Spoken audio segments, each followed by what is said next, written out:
Британија, Франција и Германија стартуваат трговски механизам за заобиколување на американските санкции против Иран.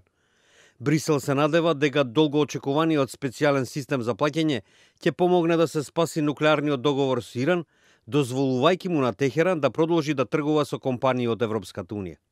До ова доаѓа откако Вашингтон повторно воведе санкции врз Иран, откако председателот Доналд Трамп нагло го напушти нуклеарниот договор во минатата година.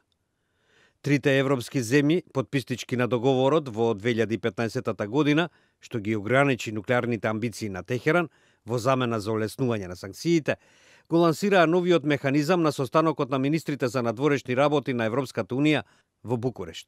Nous avons dit que nous étions prêts à maintenir ouverts les canaux financiers et commerciaux avec ce pays. Nous l'avons dit et aujourd'hui nous le faisons.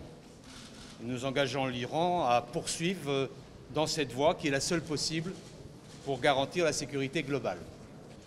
This is a clear practical demonstration that we remain firmly committed to the historic 2015 nuclear deal struck with Iran. Dazu beitragen, dass auch im Iran anerkannt werden muss, dass wir unseren Teil zur Erfüllung unserer Verpflichtungen tun. Иранскиот министер за надворешни работи Џавад Зариф ја поздрави веста како прв долготраен чекор. Тој на Твитер напиша: "Остануваме подготвени за конструктивен ангажман со Европа на еднакво рамниште и со взаемно почитување." Но Вашингтон излезе со ново предупредување против секој што мисли да тргува со Исламската република.